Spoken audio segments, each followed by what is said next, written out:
Hello friends, welcome to Shivani Hari vlogs. வாங்க விளாக்குள்ளே போகலாம். இந்த வீடியோ பிடிச்சா லைக் பண்ணுங்கள், ஷேர் பண்ணுங்கள், சப்ஸ்கிரைப் பண்ணுங்கள், பக்கத்துக்கு பெல் பட்டனை கிளிக் பண்ணுங்கள். நம்ம இன்றைக்கி பார்க்க போகிறது ஒரு ஸ்நாக்ஸ் ரெசிபி தாங்க. ஏத்தங்காய் வச்சு சிப்ஸ் ரெடி பண்ணலாம். அதுக்கு ஒரு 4 விளைஞ்ச ஏத்தங்காய் எடுத்து நல்லா தொளிசி வச்சாச்சு. இப்போ ஒரு தேங்காய் எண்ணெய் வந்து ஒரு லிட்டர் தேங்காய் எண்ணெய் ஊற்றிருக்கோம். நல்லா அது ஹீட் ஆனோன்னே நம்ம இந்த தோல் எடுத்து வச்சுருக்கிற ஏத்தங்காவை அதில் வச்சு நல்லா குட்டி குட்டியாக சாப் பண்ணி எடுத்துடலாம். நல்ல மீடியம் ஃப்ளேமில் வச்சு எடுங்க. நல்லா கிறிஸ்பியான சிப்ஸ் ரெடி. இது கூடயே உப்பும் நம்ம வத்தல் மஞ்சத்தூள் போட்டு நல்லா அதை ஒரு போல் நம்ம எடுத்து விட்டோன்னா சூப்பராக சுவையாக டேஸ்ட்டாக நம்ம கடையில் வாங்குறதோட சூப்பராக இருக்குங்க.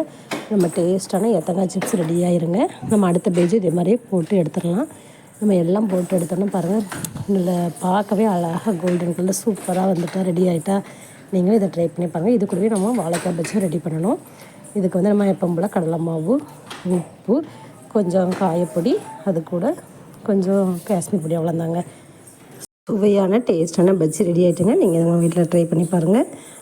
வீடியோ பிடிச்சா லைக் பண்ணுங்கள், ஷேர் பண்ணுங்கள், சப்ஸ்கிரைப் பண்ணுங்கள், பக்கத்தில் பெல் பட்டனை கிளிக் பண்ணுங்கள். அடுத்த வீடியோவில் பார்க்கலாம். பாய்.